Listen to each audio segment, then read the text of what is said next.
Dwemer History and Culture by Hasfat Anabalis.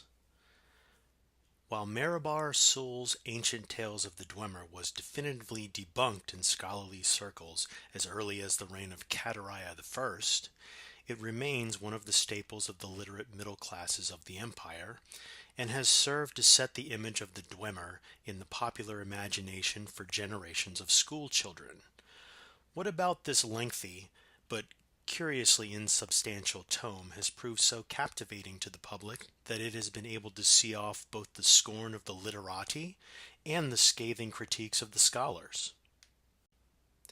Before examining this question, a brief summary of the provenance and subsequent career of ancient tales would be appropriate. First published around the Second Era 670 in the interregnum between the fall of the First Cyrodiilic Empire and the rise of Tiber Septim, it was originally presented as a serious, scholarly work based on research in the archives of the University of Gwilym, and in the chaos of that era was taken at face value, a sign of the sad state of Dwemer scholarship in those years. Little is known of the author, but Marabar Sul was most likely a pseudonym of Gore Phelim, a prolific writer of penny dreadful romances of that era, who is known to have used many other pseudonyms. While most of Phelim's other work has, thankfully, been lost to history, what little survived matches ancient tales in both language and tone. See Lomas, textual comparison of Gore Phelim's A Hypothetical Treachery with Marabar Sul's Ancient Tales of the Dwemer. Phelim lived in Cyrodiil his whole life, writing light entertainments for the elite of the old imperial capital. Why he decided to turn his hand to the Dwemer is unknown, but it is clear that his research consisted of nothing more than collecting the peasants' tales of the Nibene Valley and recasting them in Dwemer guise. The book proved popular in Cyrodiil, and Phelim continued to churn out more volumes until the series numbered 7 in all. Ancient Tales of the Dwemer was thus firmly established as a local favorite in Cyrodiil, already in its 17th printing, when the historical forces that propelled Tiber Septim to prominence also began to spread the literature of the heartland across the continent. Marabar Sul's version of the Dwemer was seized upon in a surge of human racial nationalism that has not yet subsided.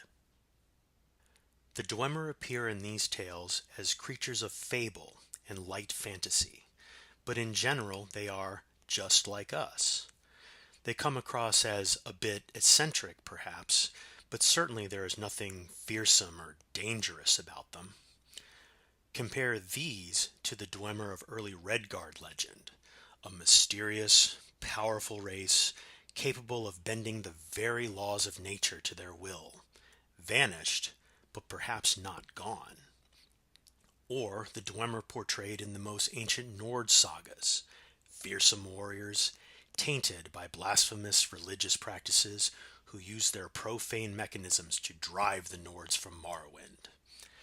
Marabar Sul's Dwemer were much more amenable to the spirit of the time, which saw humans as the pinnacle of creation and the other races as unenlightened barbarians, or imperfect, lesser versions of humans eager for tutelage. Ancient Tales falls firmly in the latter camp, which does much to explain its enduring hold on the popular imagination.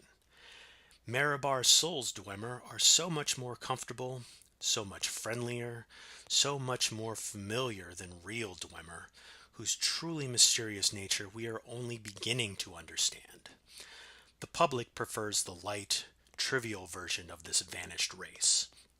And from what I have learned in my years of studying the Dwemer, I have some sympathy for that preference. As the following essays will show, the Dwemer were, to our modern eyes, a remarkably unlikable people in many ways.